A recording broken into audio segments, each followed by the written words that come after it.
feeling nothing now, it's all gonna be good. Like you know you should, yeah. Till you've understood, until you feel it like it's love again. Feel the sunlight on your skin. First guys, maglagay tayo ng 3 cups of rice. Nasa sa inyo kung anong rice ang gagamitin nyo. And then, banlawan lang natin guys ng 3 beses. Kusot-kusot din natin ng konti para matanggal yung mga dumikit sa bigas. Pagkatapos natin banlawan ay salain natin. Pasensya na guys kasi yung salaan na ginamit ko ay medyo matagal na, kaya medyo may kakulay na yung kulay niya. And then saan natin ito ng kunti para yung tubig ay dumat. So ayan, i-transfer na natin sa plato pag wala na siya masyadong tubig.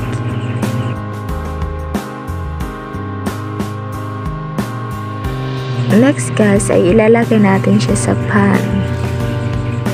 Yan, masyadong maapoy yung lutuan ko. Wala kasi kaming gas fuel, kaya yan, gumamit kami ng kahoy. So ayan guys, halo-haluin lang natin at intayin natin siyang maging crispy ang labas niya or magiging kulay, may kunting brown na kulay ang ating rice.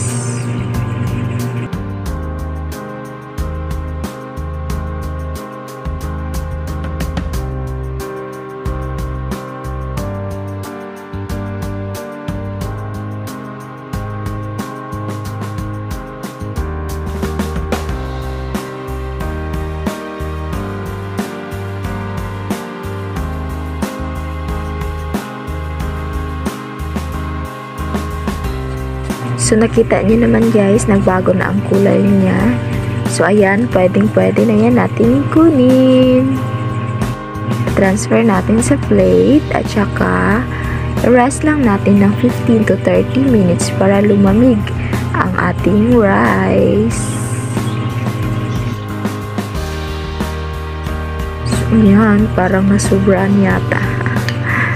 Masyado na siyang golden brown.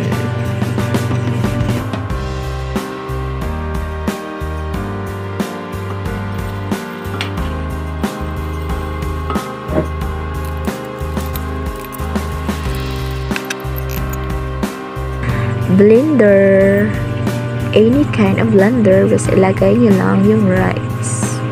So fast forward natin kasi baka masyadong mataas yung video natin.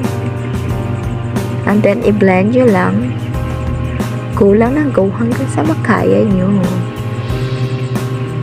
Blend lang ng blend hanggang siya magiging pino ang ating rice. So ayan, ayusin lang natin, baka may madumikit na mga mabuo-buo pa. So imi-mix natin ng maayos. Ayan, umapak. So ayan guys, maliit na siya. So pinong-pino na, malapit na yan guys, patapos na kasi pino na siya. And pwede na. So charan, ito ang kalalabasan niyan. So pino na siya guys. Pwede nang itimpla. And then pagkatapos natin is maglagay tayo ng 3 basong tubig sa kaserola or pan. Kasi lulutuin natin ang ating ginawang giniling na bigas. Pakuluin lang natin ang ating 3 basong tubig.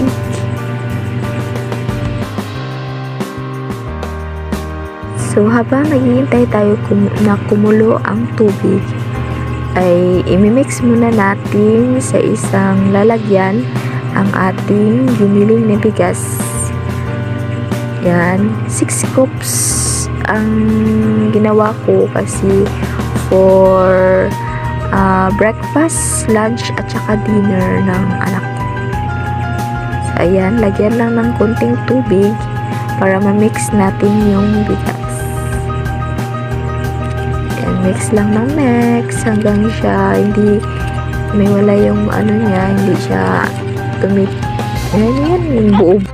So ayan guys, kumukulo na, ilagay na natin ating mix na bigas. Okay, yan.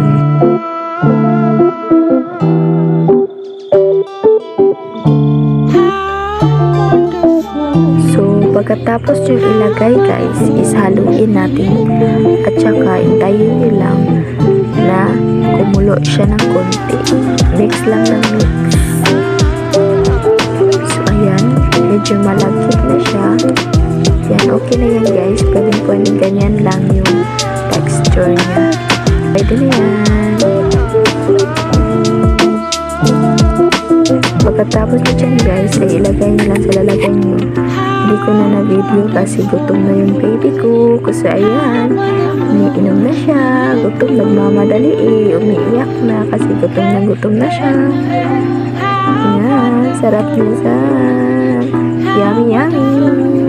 Reminder pala guys, before nyo ibigay sa baby nyo ay palamigin nyo muna. So, hanggang dito na lang guys. Salamat sa panunood at sana may natutunan kayo sa aking video. Please subscribe. Thank you.